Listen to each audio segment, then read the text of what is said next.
A Palestinian hostage returned couldn't recognize his own family because of all the psychological torture. An Israeli hostage returned with her pet, safe and sound. A Palestinian hostage returned 16 years old. His hand and his fingers broken. He was beaten by the Israelis. His cellmate was beaten to death. The medical attention was never received, so he went straight from prison to the hospital to get it checked out and have a cast put on both his hands. They said it was absolutely horrible to look at.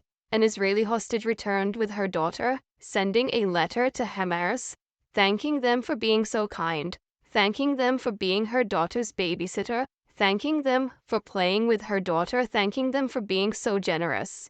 A Palestinian hostage returned with half his head gone. He was a child who was shot 30 times by the IDF.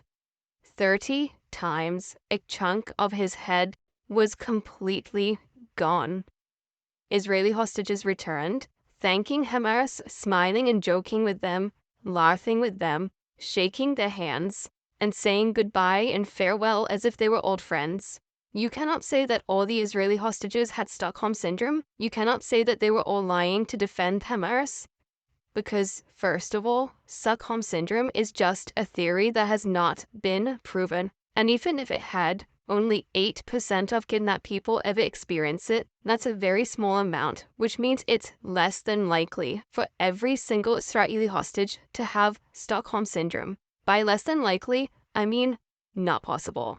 The way Palestinian children, women, and men are all treated in prisons is absolutely abhorrent. Many of them were just in administrative detention as well, meaning they had not even committed any crimes.